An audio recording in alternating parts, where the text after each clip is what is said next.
twongeye turatomboye bana b'Imana kuba Nyagasani duhamagaga kuri buri munsi kugira ngo dukize ku mpuhwe ze, ku izina ry'Imana Data na Mwana Roho Mutagatifu, amen.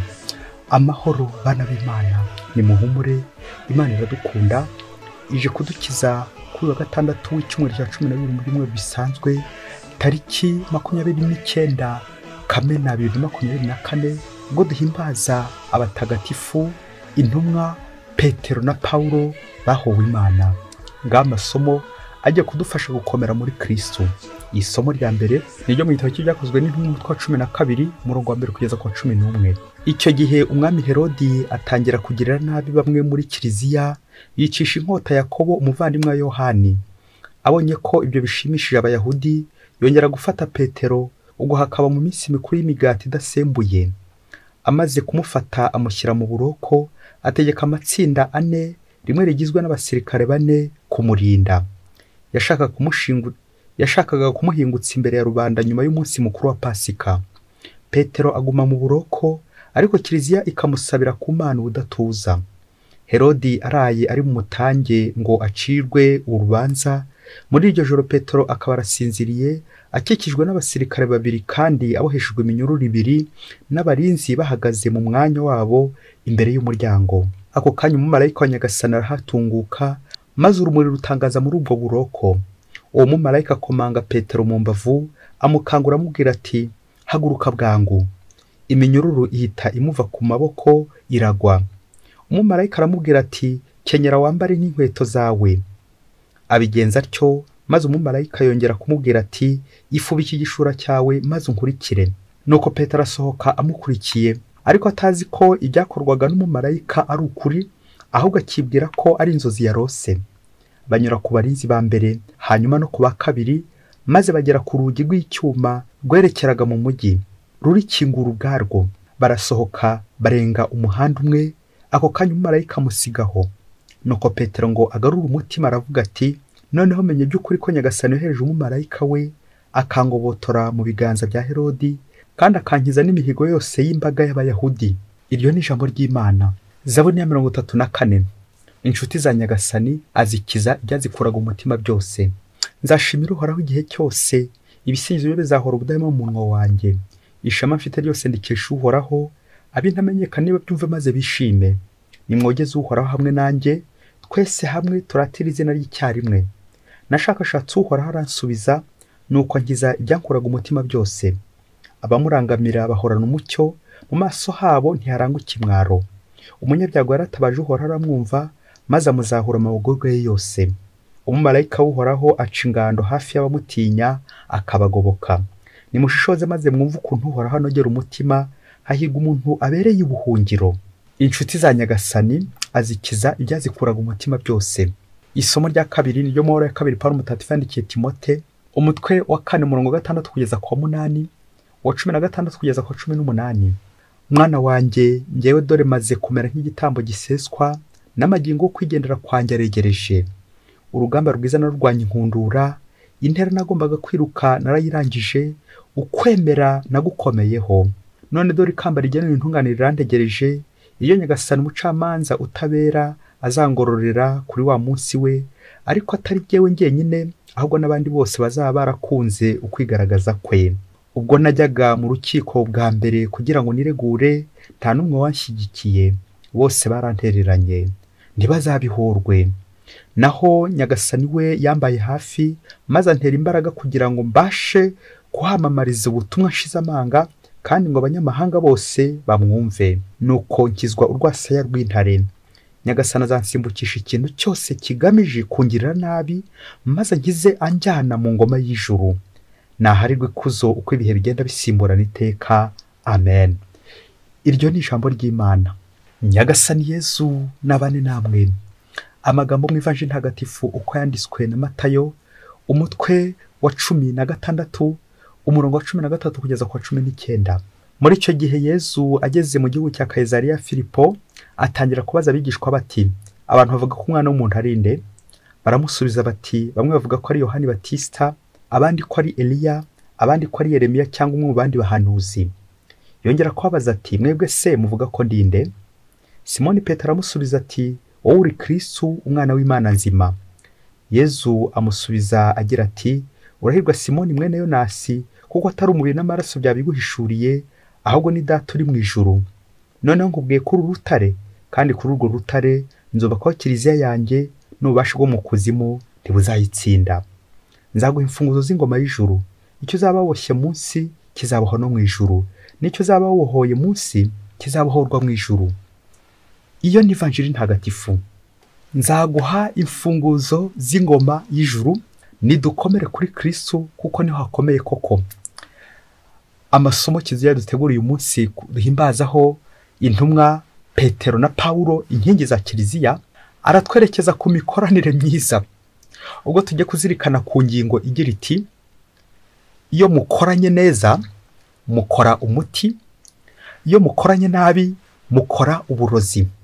Iyo ntero wumvise mubyeyi? Iyo mukoranye neza mukora umuti, nanone iyo mukoranye nabi mukora iki? Mukora uburozi. Nawe ubwira uwo mwashakanye uti, nidukorana neza tuzakora umuti. Ibindi ntuhite bimubwira. Bwira umuntu mukorana uti, nidukorana neza tuzakora umuti. Nuko nizere ko wabimubwiye. Ubwo wabimubwiye rero, tujye kureba urugero rw'abakoranye bagakorana neza, bakaza gukora umuti ukiza. Petero na Pawulo barakoranye, nanjye kuvuga nta nicyo bahuriyeho, ahubwo bakaza guhuzwa n'urukundo rw'Imana, urukundo rwa Yezu Kristo, bakaza guhurira i Roma.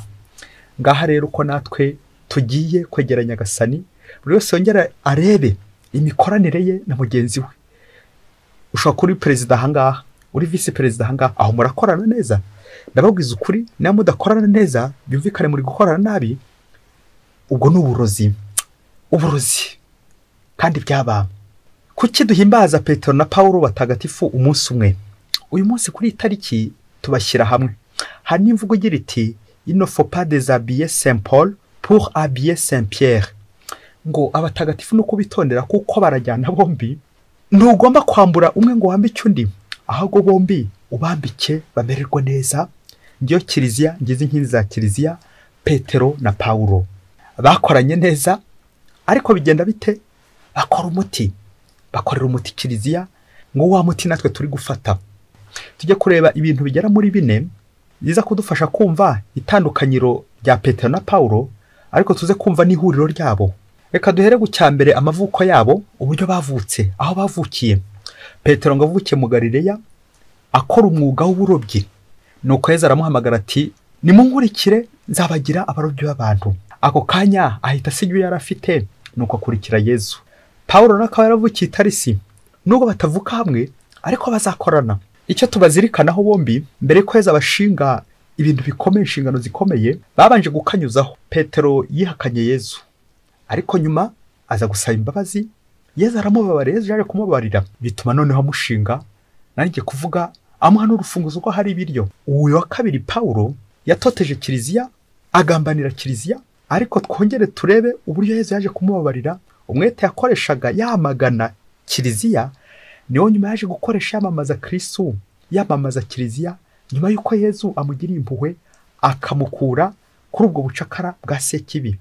Urumva ukuntu bahemukiye kiliziya, ariko nyuma bakaba intwari. Ibi byose bitwibutsa ko kwa muri kiliziya ntabwo ari ukudacumura, ariko kwihana birashoboka, kwikosora birashoboka, kuko ukora ni ukosa. Ni ngombwa rero guhinduka, tukarangamira Nyagasani kugira ngo tumukorere ubutitsa. Icya kabiri twazirikana nuko batowe ubutorwe bwabo. Petero Yezu yamukuye mu bwato, naho Pawulo Yezu amukura ku nzira. Nabyo bifite uburyo bizagira ingaruka nziza ku butumwa bwabo.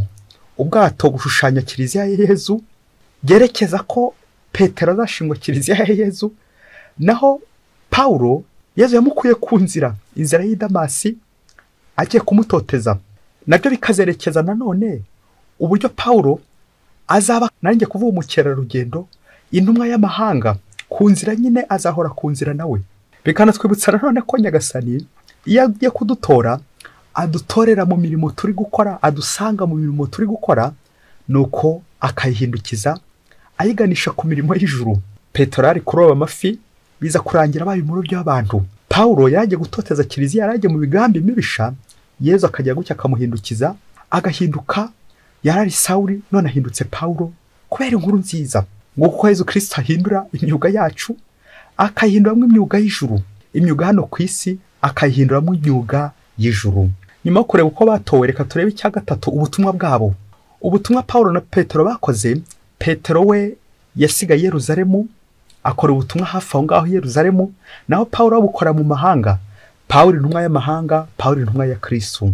Ariko nubwo umwe yari ari mu mahanga, undi ari hafi aho ngaho Yerusalemu, bakomeje gukorana. Turibuka uburyo Pawulo yagarutse Yerusalemu aje kugisha inama Petero ku kibazo cyari cyavutse kuri kiliziya mu kwikubitiro, ikibazo cyo kugenga abanyamahanga bashaka kwinjira mu Bukristo. Nuko Pawulo agafata urugendo akaza kugisha Petero inama, kuko Petero yari mukuru nyine. Inama ya mbere yabereye Yerusalemu ahagana muri 49, kugisha inama bagakorana. Ubutumwa bwa Petero na Pawulo kandi buratuganisha ku nyito bajya baha igitabo cy'ibyakozwe n'intumwa, cyitwa igitabo cya Roho Mutagatifu, cyitwa igitabo cy'ibyakozwe n'intumwa, ariko nanone burya ngo cyitwa igitabo cya Petero na Pawulo, kubera ko ubutumwa bwa nibo buganje muri iki gitabo. Aho twanabizirikanye mu isomo rya mbere, twumvise uburyo Petero bari bamufashe, ariko Imana ikagenda imurokora kubera ubutumwa yari arimo. Na Pawulo nawe Nyagasani agenda amurokora buhoro buhoro, bagenda bakora ubutumwa kubera Kristo wabatoye. Nubwo bavunika, ariko Nyagasani akomeza kugenda bashyigikira mu butumwa bwabo. Muri make, Petero ni nkaho twamwita umushefu, ni nako bimeze, na Pawulo nawe akaba executeur, ushyira mu bikorwa. Abo bombi barakorana, bagakora umuti, bagakora icyiza. Ntawe usuzugura undi, umwe yubaha undi, bityo bakuzuzanya, la complémentarité. Bityo rero bigatuma bagera heza, bageza kiliziya heza. Ngizo inkingi za kiliziya, Petero na Pawulo. Noneho icya kane tugiye kubareberaho nuko barangije ubutumwa. Tumaze kumva aho bavukiye, twumvise uburyo Yezu yagiye abatora, uburyo bakoze ubutumwa, ariko hano uko basoje ubutumwa, uko izi ntwari zarangije urugamba zari ziriho.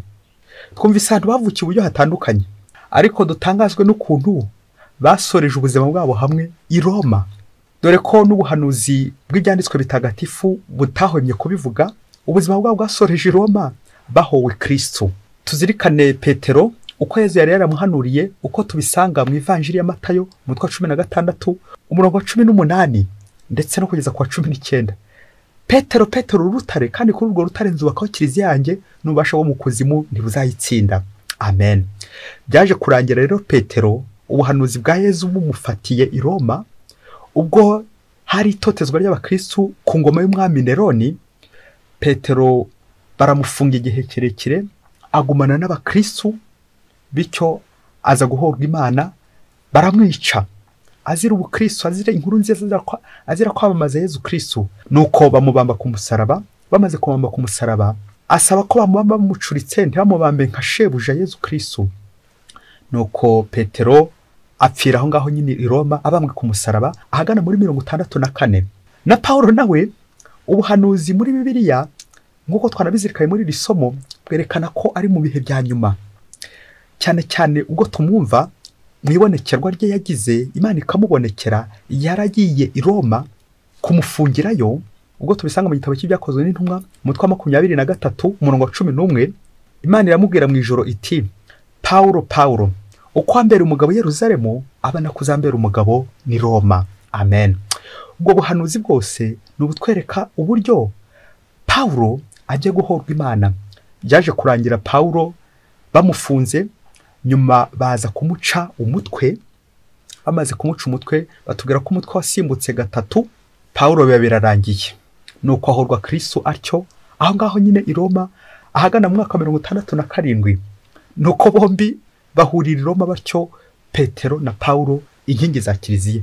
Ngiye icyicaro cya Kiliziya Gatolika aho kiri i Roma, dushingiye cyane cyane ku byanditswe bitagatifu, ndetse dushingiye cyane cyane kuri iyi mipfire y'intumwa Petero na Pawulo, uko bakoranye bikaza kurangira nyine bakoze umuti, bakoranye na Yezu Kristo, biganye shebuja, bahowe inkuru nziza.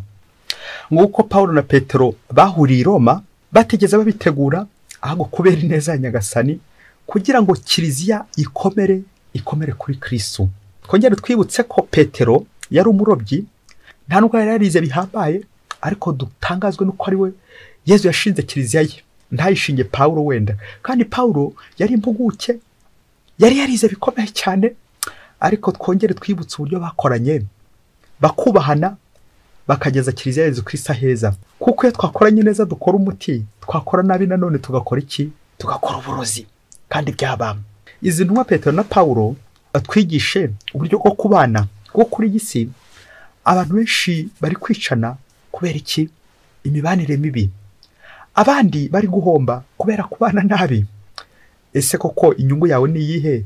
Niba mubanye nabi n'umuvandimwe, muramuryagagurana, muramushihagurana, kandi mwese mugambiriye gukorera Kristo, ngo umunsi umwe hirya kure cyane muri Afurika, ngo umugabo n'umugore ngo bari abakristo b'indani, basenga cyane, batanasiba misa, ariko ngo bari bakize cyane bikomeye, ari n'abayobozi bakomeye muri iyo paruwasi yabo. Nuko igihe kimwe kiza kugera, bya bintu by'uko udashobora gucana umuriro ngo uhishe umwotsi, igihe cyaje kugera, muri rwa rugo hatangira kuza bombori, zagari, runtu. Umwe agatangira gukeka undi, umugore agakeka umugabo ko amuca inyuma, umugabo agakeka umugore ko amuca inyuma, rubura gica. Nuko ijoro ryose bakarara batongana. Ariko ngo kugira ngo bitazamenyekana, dore ko bari abayobozi muri iyo kiliziya hafi aho ngaho, bafata ingamba z'uko batazabyerura, bagakomeza baryagaguranira gusa imbere, ntawe uzabimenya.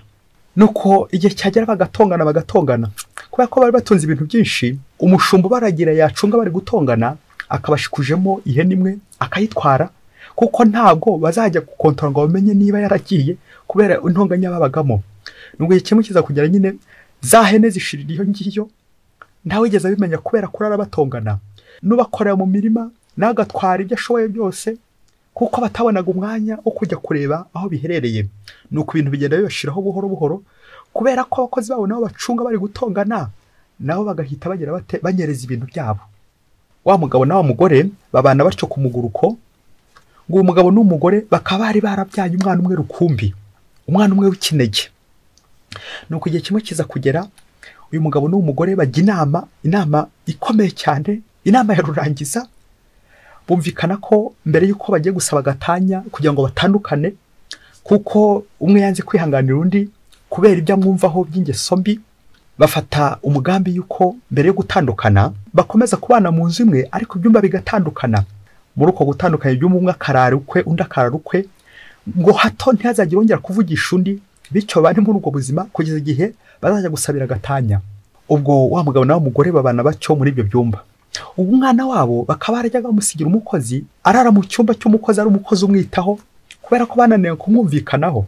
Ngo umunsi umwe rero cyera kabaye, bya bintu by'uko nyakibatarara bushyitsi, kandi ngo aho umutindi yanitse ntiriva. Igihe kimwe kiza kugera ari nijoro, ngo wa mwana aza kurwara araremba, wa mwana w'ikinege bari bafite. Ubwo umukozi aragenda ngo akomanga ku cyumba cy'umugore, kubera ko nyine umugore atagombaga kuvugisha umugabo we kugira ngo bajyane umwana kwa muganga. Abwira umukozi ati, genda ukomangira umugabo, umubwira abe utwara umwana kwa muganga. Wa mukozi aragenda akomangira umugabo. Umugabo nawe atekereje ko ntacyo bari kuvugana n'umugore, bishoboke ko yongeye kubwira umukozi ati, genda ubwire umugore ajyana umwana kwa muganga. Bigeze aho ngaho mu ijoro, umugabo ngo ahantu yari aryamye, bakomeza gusigana ujyana umwana kwa muganga, ariko ntawe uvugana n'undi. Umugabo aza gufata icyemezo, arasohoka agiye kujyana umwana kwa muganga. Nuko uko bajyaga baparika imodoka zabo mu gipangu cyabo, ubusanzwe umugore niwe waparikaga nyuma, bishoboke ko ariwe zindukaga, umugabo agaparika mbere. Kubera ko ntacyo bari kuvugana, umugabo afata urufunguzo agiye gufungura ya modoka kugira ngo atware umwana kwa muganga. Ageze hafi asanga muri parikingi imodoka ye niyo iri imbere, ntabwo ishobora gusohoka iyo umugore itarasohoka. Nuko abura uko yabigenza, yibaza ndamuvugisha nde, umwana ndamutwara nde. Abura uko yamuvugisha kugira ngo umugore aze abanza akuremo imodoka, ayigeze ku ruhande, ubundi umugabo nawe atambuke ajye kuvuza umwana. Yibaza ukuntu agiye kubigenza, yisubira kwiryamira. Ubwo umugore nawe akomeza gucungira hafi. Umugore aza kugera atya, wa mukozi n'ubundi yongera agaruka abwira wa mugore ati, nyaboneka mutabara, umwana ararembye cyane. Bigeze aho ngaho umugore arabyuka, afata urufunguzo rw'imodoka kugira ngo atware umwana kwa muganga. Ageze ku modoka, asanga imodoka nta essence irimo. Uwari ufite urufunguzo rwamagaze ahantu essence yari ibitse yari umugabo. Umugore neza biramushobora uburyo agiye kuvugisha umugabo ngo amuhereze urufunguzo arebe essence ashyire mu modoka, ubundi ajye kuvuza umwana. Yumva biramushobeye, yibaza uburyo agiye kumuvugisha, yumva biramuremereye. Yashaka kumuvugisha ati mpereza urufunguzo ndebe sanse, dore ko bari kumvikanye ko batazongera kuvugana. Ijambo rikagarukira ku munwa, akongera akarisubizayo. Uko umugabo yagiye kuryama yabuze inzira kugira ngo asohoke ajye kuvuza umwana, umugore nawe yabuze urufunguzo rwo hari esanse. Birangira bakiri kugenda buri wese ari gusigana n'undi. Nuko mu rukerera wa mwana w'ikinege ati nukunanganaga, birangira bihwaniyemo, birangira apfuye. Nibwo nyine wamukoze agarutse inyuma nanone agenda bakomangira ati umwana arapfuye. Ibaze nawe uyu mugabo n'uyu mugore batigeze bumvikana ko bavuza umwana, ko umwana amaze gupfa. Aho baraza kuvugana bate uburyo bagiye kumushyingura. Bayoboke b'Imana Yesu Kristo akuzwe. Nguko uko iyo Petero na Pawulo bakoranye neza, bakora umuti inkingi za kiliziya, bakageza abantu ku mukiro. Ariko nanone urugo rw'umugabo n'umugore iyo bakoranye nabi bakora uburozi, barica. Mbese umwana azize iki? Nguko gusigana aho kugira ngo barusheho gusabana. Ngiki cyo bita magirirane. Magirirane ntabwo ari uko abantu bahuje, ntabwo ari uko abantu bahuye, ntabwo ari uko abantu bavuka hamwe, ntabwo ari uko abantu bize bimwe, ntabwo ari uko abantu bakora bimwe. Ahubwo magirirane ni uguhuza. Umuremure akamanurira umugufi, umugufi agatorera umuremure, akazamurira umuremure, ubundi byose bakabana neza mu mahoro. Naho ubundi kuzabona abantu basa ntibishoboka, kuzabona abantu bahuye ntibishoboka. Ngicyo rero gitera za gatanya hirya no hino, ko abantu bumva nyine badahuje utu tuntu, ntabwo tuhuriye ku gitekerezo, ntanzi icyifuzo ntaho bihuriye, tugasanga turi gushwana, tukaza kwibagirwa ko ibyo tugiye gupfa ari byo ahubwo dupfana. Turatandukanye, amateka yacu aratandukanye, yewe ibihugu byacu biratandukanye, ariko ntibibujije ko twahuza, tugahuriza hamwe, tugatahiriza umugozi umwe kubera Imana Yesu Kristo wadukunze. Mugabo mugore, ongera ibibazo biri mu rugo rwanyu, wasanga namwe mufite amatiko, amakimbirane. Iyo abantu bafite amatiko n'amakimbirane barahomba, bagahombana ndetse no guhomboka bitabuze. Kubera iki? Abantu barabacunga kujisha ukuntu muri gushwana, ubundi ibintu bakabinyereza bakanyereza, ngo bizarangira imitungo yanyu iri guhomba kuko mutumvikana. Buryo mutumvikana ntabwo mushobora gutera imbere, nta nyungu mwabona. Mushobora no kubana mu nzu imwe ariko mutavugana, mudakorana. Aho ngaho muzamenye ko muri gukora uburozi. Umugabo n'umugore badahuza bakora uburozi, bakora intwaro za kirimbuzi, bakiyica, bikaza kurangira bari kwica ababo, bikaza kurangira bari kwica abana, bikaza kurangira bari kwica abaturanyi, nabo ubwabo bari kwiyica. Kuko nyine ubwo bapfuye banahagaze. Kandi umuntu ubana n'undi ariko mutavugana, mumenye ko muri gukora uburozi, ntabwo mushobora gutera imbere. Koko se niba mudahura ubwo muhujwe n'Imana? Ngurira ifoto y'abihaye Imana babiri babana ariko batavugana, umwe ashwana n'undi kandi bahura mu butumwa. Ubwo n'ubutumwa mwahawe na Kristo, mutavugana. Aho nyine muzamenye ko muri gukora uburozi, nibwo uzasanga imbaga y'Imana muri kuyica, imbaga y'Imana muri kuyiba mu bitekerezo bitari byiza. Kubera iki? Mwakoze uburozi wanyu, murabana ku burozi, murabana muvugana nabi, murabana mukora nabi, nta n'umwe ushobora kuvugana n'undi. Imikoranire shwe, muri gukora nyine uburozi. Kuri isi dutuze abantu benshi cyane bari kwikorera uburozi, barangiza ngo turi mu butumwa, barangiza ngo turi gukorera Imana, barangiza ngo dufite inshingano muri kiliziya. Anya koko babyeyi,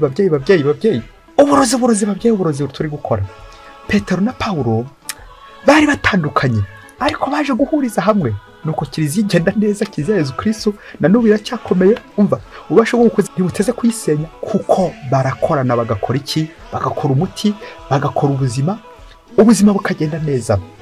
Nawe mubyeyi, wowe uri muri societe, uri mu rugo, uri muri groupe runaka, ndakubwiza ukuri, mwige uburyo bwo gukorana neza. Uko ni muticara ngo mukore inama, murebe ukuntu mwakorana neza, ibyanyu bigiye gusenyuka, mugiye guhomba, urupfu ruregereje. Wongerere impamvu amasosiyete yacu amwe ajya ahomba, uzasanga ikibuza ari imikoranire myiza. Uyu ni bibananira ngo kubana. Kubera iki? Gukorana.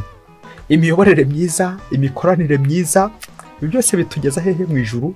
Uko Yesu Kristo ntabwo yaturemeye mu gihugu kimwe, ntabwo tuvuka hamwe, ntabwo twize bimwe, ntabwo dukora bimwe, ariko ibyo dukoze byose l'union fait la force. Abagiye inama Imana irabasanga. Kandi ngo umutwe umwe yifasha gusa, ntiyifasha gutekereza.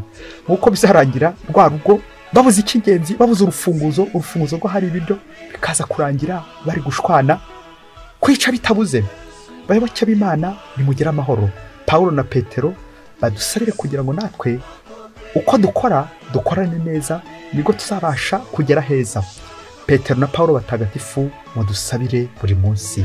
Mwese Imana ibahe umugisha. Imana Data na Mwana na Roho Mutagatifu. Amen. Padiri Masomo Ladislas wa Diyosezi ya Cyangugu.